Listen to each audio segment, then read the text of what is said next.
प्यारे देशवासियों नमस्कार।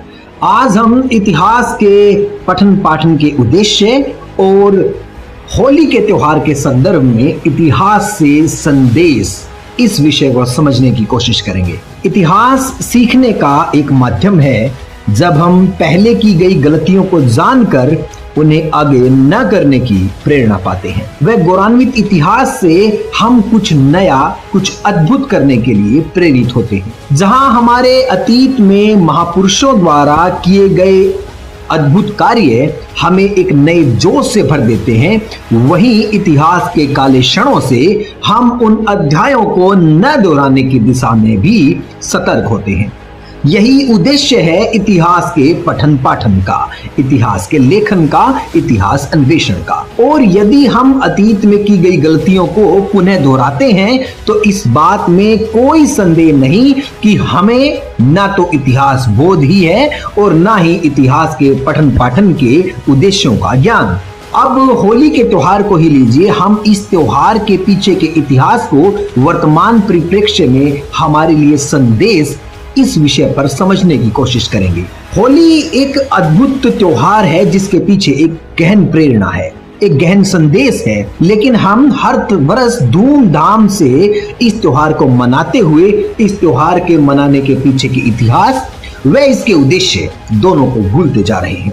होली का त्योहार इस बात का प्रतीक है कि भगवान अपने भक्तों की रक्षा करता है और साथ ही यह भी कि दुष्ट कर्म हमेशा विनाश का कारण बनता है। प्रहलाद जो राजा हिरण्यकशिपु का पुत्र था, विष्णु उपासक था, जिससे उसका पिता घृणा करता था और इसी कारण उस अभिमानी राजा ने अपने बेटे को विष्णु उपासना से दूर करने के लिए उस भक्त आत्मा पर बहुत से कहर बरपाए, उसे मारने की कोशिश की, उसे जलाने की कोशिश की।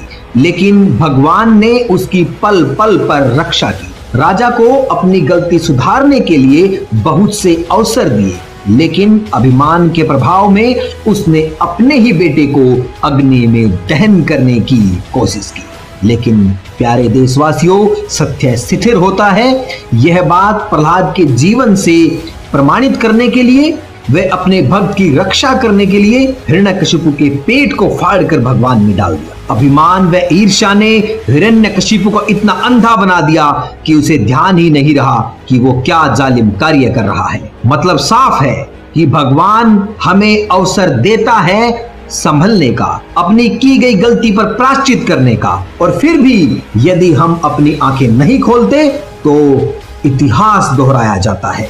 आज भी वही स्थिति है। जब बरवाला, हिसार, हरियाणा में सत्य भक्ति करने वाले साधकों को ऊपर उसी प्रकार बर्बरतापूर्वक, निर्ममतापूर्वक कार्रवाई की गई, जिस तरह प्रहलाद की भक्ति भंग करने के लिए, उसे भगवान से दूर करने के लिए राजा ने अपनी ताकत झोंक। प्यारे देशवासियों, आप समझदार हैं और समझदार को संकेत पर्याप्त होता है।